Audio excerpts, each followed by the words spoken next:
Hi, everybody. Welcome to Hot Mike. I'm your co-host, Bill Whittle. Hot Mike can't be here this morning.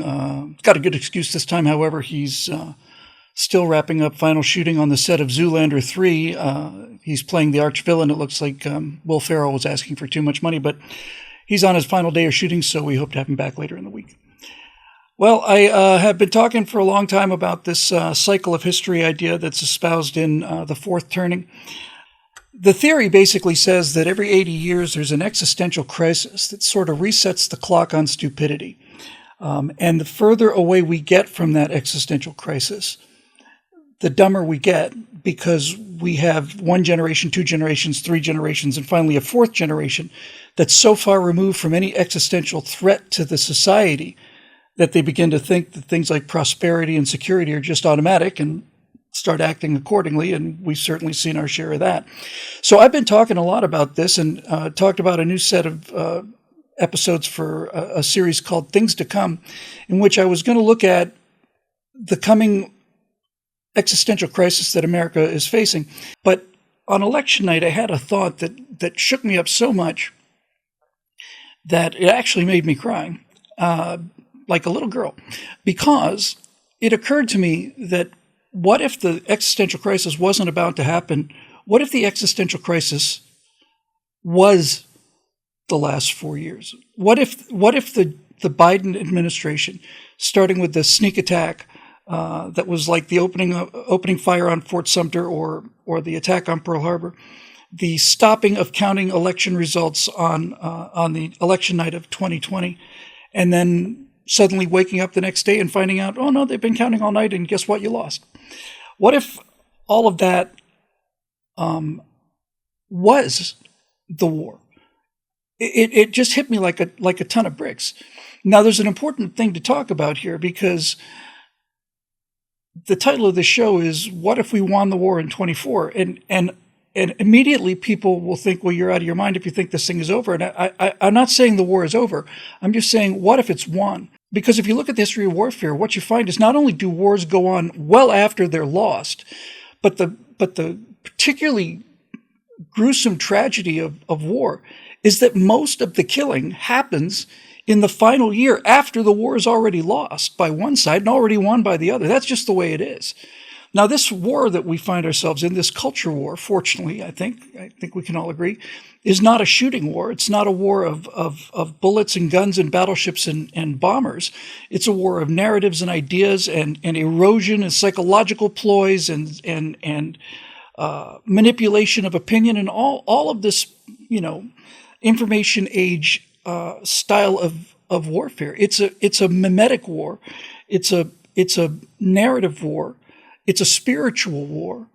And what if the election of 2024 was not when the war was over, but when the war was won? I'll give you a couple examples. Let's look at the last two cycles. In 1860, the Civil War started. By the time you get to 1864, the Battle of Gettysburg had already happened, and you now start with the Wilderness Campaign. Grant is heading south. Lee is falling back towards Richmond. You get the horrors of the Wilderness Battle, Spotsylvania Courthouse, Cold Harbor, which was just an absolute massacre for the North. You get the nightmare grind of 9 months or whatever it was in the Petersburg trenches. And out west, you get the Battle of Franklin, which was another just massacre. Nashville. You get Sherman's march to the sea and then his march up the Carolinas. All of the real killing of the Civil War happened in the final year of the war, in 1864. And into 1865 is when it really got bad, after the war was lost. Because after Gettysburg, the South had no chance to win that war. If you look at World War II in the 1940s, you had 80 years to the 1860s, you get in the 1940s. We came in a little late to that war, but it started in 1940. It's just as the Civil War started in 1860, and I think this last crisis started in 2020. But by 1944, in Europe, Stalingrad was over. Germans had been stopped. Their last chance to win the war at Kursk was over. They'd been defeated at Kursk. So in the European theater, All you've got left is all of the serious dying as the Wehrmacht just falls back all the way back to Berlin. You have the invasion of Normandy. You've got what I believe is America's deadliest single battle, the Battle of the Bulge. That's in the end stages of the war. And then, of course, in the Pacific, you've still got Saipan and the invasion of the Marianas. That's a bloody mess. Battle of Leyte Gulf, which is an enormous naval conflict, and then the dual horrors of Iwo Jima and Okinawa all to come.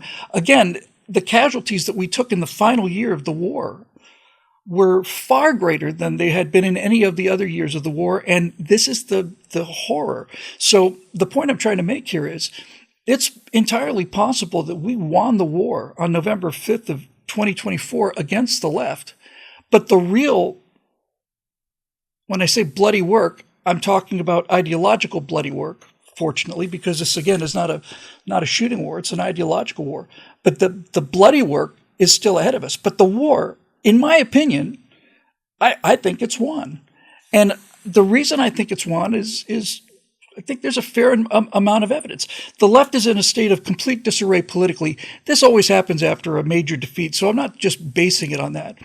But let's go to what my friend Andrew Breitbart said was politics is downstream of culture. So let's just take a super quick glance at what's happening in the culture now, here in the end of 2024. The wokest of the woke companies, Disney, is rolling back the woke. They had a transgender plotline in some animated story, and then they recently made an announcement. Maybe sexuality is something that's better for parents to have a talk with their kids about. Maybe they don't really need to see that in a kid's cartoon. And I'm thinking, wow, you think? That's the Walt Disney Company speaking. Star Trek is important to me. The woke Star Trek series of the uber woke, the definition of woke, Star Trek Discovery, looks like is going to be declared to be non-canonical. Now, you really have to be a fan to really understand what this means. But basically, all of this garbage that happens in Star Trek Discovery and in the J.J. Abrams Star Trek movies, Paramount, which owns the rights to Star Trek, is being bought by a company called Skydance. And Skydance is basically, this is the story anyway, told Paramount, you are going to erase all of this woke bullcrap that you have poisoned the well with. You've taken Star Trek from a billion-dollar franchise to dirt. Nobody's buying anything. Nobody's buying any of the merchandise. Nobody's talking about it. It's not in the pop culture. You have woked it to death. And what they basically apparently are saying is, you are going to declare that all of this woke nonsense that you've been putting out for the last 10 or 12 years didn't happen. It's in an alternate universe.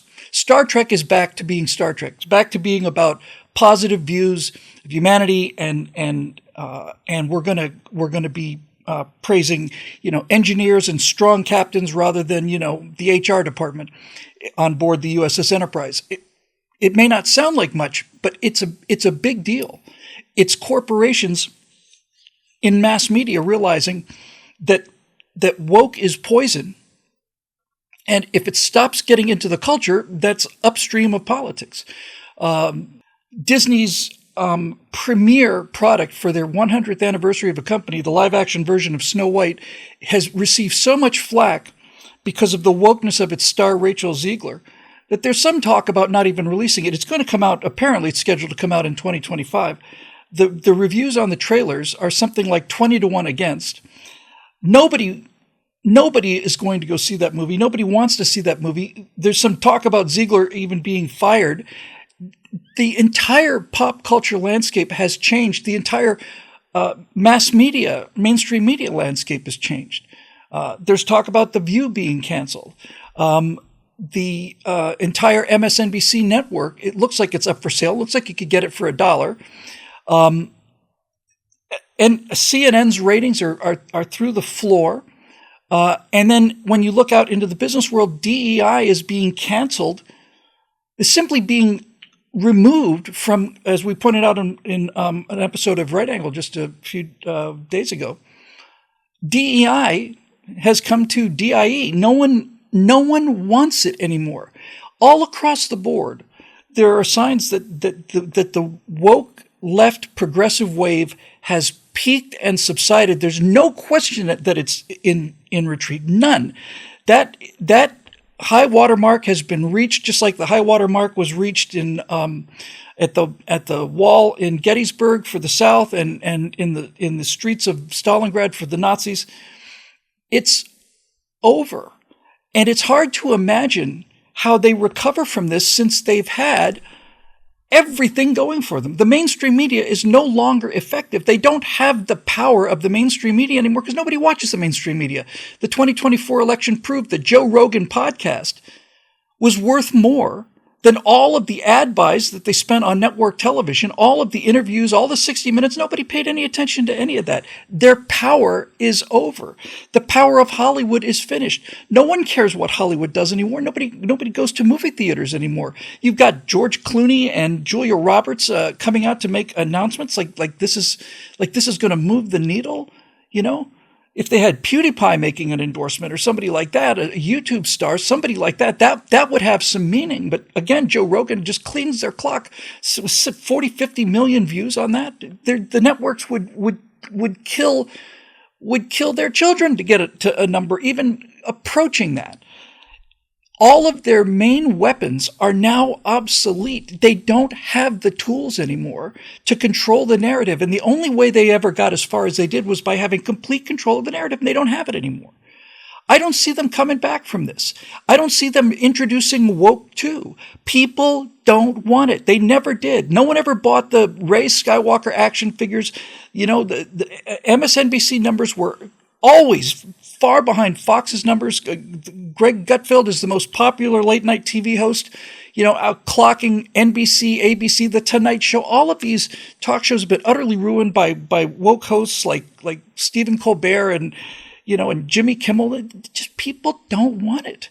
And so let me just close by coming back to this show that I had planned called Things to Come. I have to tell you, in all honesty, I don't know how to make that show anymore. The background for the thumbnail for this show, this bleak landscape on Things to Come, as little as, just prior to election night, the future looked like we are going to have to face our coming existential crisis, and it's going to be horrific. But what if the last 4 years were the existential crisis? What if that was it? What if Leah Thomas and the withdrawal from Afghanistan and Joe Biden's perpetual embarrassments and the weaponization of the U.S. government against citizens, what if that was the actual war? The highlight of the cultural war started in 2020, and by 2024, the culture war is not over, but the culture war is won. That's what it looks like to me. In Things to Come, I said it looked to me like there were 3 battlefields that were going to be the proving grounds on this next existential crisis in this 80-year cycle. And I listed them as the border, the cities, the breakdown of law and order in the cities, and mental health crisis in the suburbs. So let's go to the border. If you had told me when I was formulating the ideas for Things to Come that not only Donald Trump would win, but would appoint a person who was going to execute the largest mass deportations in American history, that when questioned on television, well, won't this break up families, and have an answer that would say, well, then we'll deport the entire family. I mean, it was inconceivable a year ago, inconceivable that somebody would be that, not only that determined to follow through on this repairing of this monstrosity of a crime that the Biden administration committed against America and American people. It seems inconsistent. I still have a hard time believing it's real.